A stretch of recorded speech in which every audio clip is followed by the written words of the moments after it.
যে দমদম মেলা এতদিন চলছে, অনেক লোক আসুক, বই কিনুক, বই পড়ুক, এটাই। আমিও তো একটা বই কিনলাম, নেক্সাস। এটা পৃথিবীতে সবচেয়ে সারার জাগানো বই, আপনারাও পড়ুন।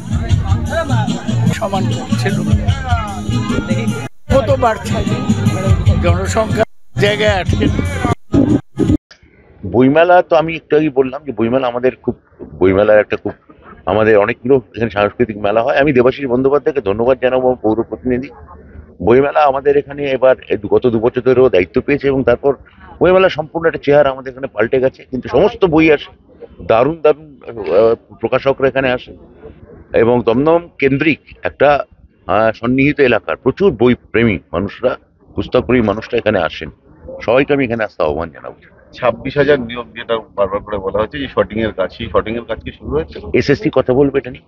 কোনো ড্রেনেজের ব্যবস্থা, কোনো ওপেন ড্রেন নেই, সবকটা স্ল্যাব দিয়ে ঢাকা রয়েছে। জলের ব্যবস্থা, অফুরন্ত জল রয়েছে, এই সব আলো ঝলমল করছে। এই সমস্ত দেখে আমি দেখেছি যে তারা ভিডিও কলিং করে তার বাড়ির লোককে, মাকে, বাবাকে, ভাই, বন্ধু বান্ধব এবং তার ওয়াইফ, ছেলে, তাদের দেখায়। আমাদের বলে যে এইখানে কি কোনো ফ্ল্যাট পাওয়া যাবে, এইখানে কি কোনো জমি নেওয়া যায়? আমরা বলি যে এইখানে জমির দাম প্রচুর বেড়ে গেছে, এইখানে আপনি আগে যা। বলে না, আমি তো 80-র দশকে, 90-এর দশকে এখানে ভোট করতে এসেছি, তখন তো এইরকম ছিল না। আমার প্রায় রিটায়ারের সময় চলে আসলো, আমি তাই ভাবছিলাম যদি এখন এখানে থাকা যায়। আমি এর আগেও বলেছি যে একটা গাড়ি আসতে চাইতো না, একটা ট্যাক্সি দমদম শুনলে আসতে চাইতো না। আজকে দমদমে মানুষ আসতে চায়। আমি এই কদিন আগের একটা ঘটনা বলি, যে ক্লাব টাউন আমার এলাকায় 15 নম্বর ওয়ার্ডের মধ্যে পড়ে। ক্লাব টাউনে আমি গেছি সৌগত রায়ের ভোট প্রচার করতে। আমি ভোট প্রচার করতে গিয়ে আমি অবাক হয়ে গেলাম যে ক্লাব টাউন একটা কমপ্লেক্স, সেই কমপ্লেক্সের সিটির মধ্যে, সেখানে অনেকগুলো বহুতল এক জায়গায়। সেখানকার মানুষ একটু উন্নত মস্তিষ্ক, তারা একটু বেশি পড়াশোনা, এই রকম মানুষই অত দাম দিয়ে, বেশি টাকা দিয়ে তারা ফ্ল্যাট কিনেছে, তাদের কোনো ছেলে মেয়ে বিদেশে থাকে, এই রকম মানুষরা তারা একটা ভালো জায়গা থেকে এসে এই সোসাইটিতে বসবাস করছে। তারা আমাকে ডেকে বলছে যে আপনারা আমাদের এই পুকুরটা, আপনাদের মন্ত্রী ব্রাত্য বসু যেমন আপনাদের পাড়ার এই পুকুরটাকে দাগা colony, Harakali colony, Tanwar colony, এই পুকুরগুলোকে যেভাবে সংরক্ষণ করেছে এবং যেরকম ফোয়ারা, লাইট এবং রবীন্দ্রসঙ্গীত থেকে শুরু করে সকালবেলা মন্ত্র উচ্চারণ, এই সমস্ত আপনারা যদি আমাদের ক্লাব টাউনটায় একটু করে দেন।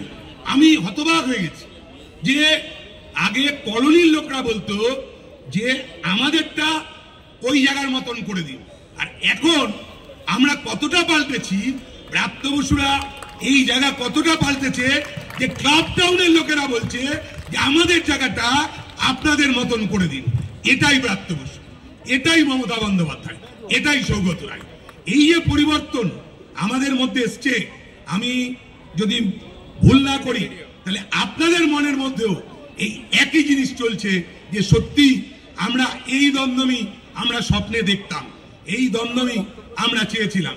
তার প্রতিফলন আপনারা কিন্তু বারবার এই ব্যালট বক্সে আপনারা প্রতিফলন ঘটিয়েছেন। মিডিয়া কি দেখালো, সংবাদপত্র কি লিখলো, এইটার ওপরে বা চায়ের দোকানে কি আলোচনা হলো, এইটা নিয়ে কিন্তু আপনারা ক্ষান্ত থাকেননি। আপনাদের মস্তিষ্ক কিন্তু ওই দিকে যায়নি। আপনাদের নিজের বিবেক বুদ্ধি দিয়ে আপনারা দেখেছেন, চিন্তা করেছেন, তারপরে কিন্তু ভোট দিয়েছেন। আপনারা তারপরে ভোট দিয়ে 4 বার পরপর সৌগত রায়কে জিতিয়েছেন, ব্রাত্য বসুকে জিতিয়েছেন, মমতা বন্দ্যোপাধ্যায়কে আবার মুখ্যমন্ত্রী করেছেন। আমি এইটুকু বিশ্বাস রাখি যে আমরা দেখেছি সৌরভ শুক্লা থেকে নাসিরউদ্দিন শাহ থেকে শুরু করে সমস্ত মানুষকে আমরা কাছাকাছি দেখতে পেরেছি। তাদের এই থিয়েটার আমরা কিন্তু দেখতে পেরেছি। ব্রাত্য বসুর এই দৌলতে তিনি এখানে বিধায়ক হওয়ার পর আমরা কিন্তু দেখেছি যে সমস্ত কিছু পরিবর্তন হয়েছে। এইখানে আমি এটাও দেখেছি, এই যে বই মেলা করে তিনি ক্ষান্ত থাকেননি।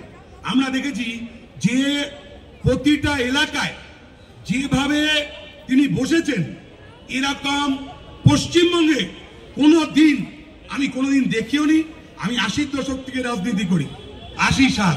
ব্রাত্য বসু অনেক পরে রাজনীতি করেছে, কিন্তু 80 সাল থেকে রাজনীতি করে আমার যতটা রাজনৈতিক জ্ঞান বুদ্ধি বা যতটা আমি দেখেছি, আমার থেকে সিনিয়র রাজনীতি করা লোক এখানে ডক্টর পাঁচু রায় আমাদের সকলের শ্রদ্ধেয় তিনি আছেন, তিনি নিশ্চয়ই বলবেন যে তার জীবনে তিনি দেখেছেন কিনা যে একটা মন্ত্রী এবং সেইখানে একটা দপ্তর না। এর আগে দেখে জানেন যে সিপিএম এর সময় এটা ভাগ করা ছিল, কিন্তু তারপরেও ব্রাত্য বসু একা এই দায়িত্ব নিয়ে আর এই শিক্ষা নিয়ে একটা কি অবস্থা ছিল সেটাও দেখেছেন, সেটাও যে হাতে সামলেছে। এবং দমদমের মানুষ এবং মমতা বন্দ্যোপাধ্যায় একেবারে প্রকৃত জৌহরির মতন এই ব্রাত্য বসু নামক হিরেটাকে আবার চয়ন করেছেন যে তিনি শিক্ষা দপ্তর দেখবেন। তিনি কিন্তু সেটাকে সামাল দিয়েছেন।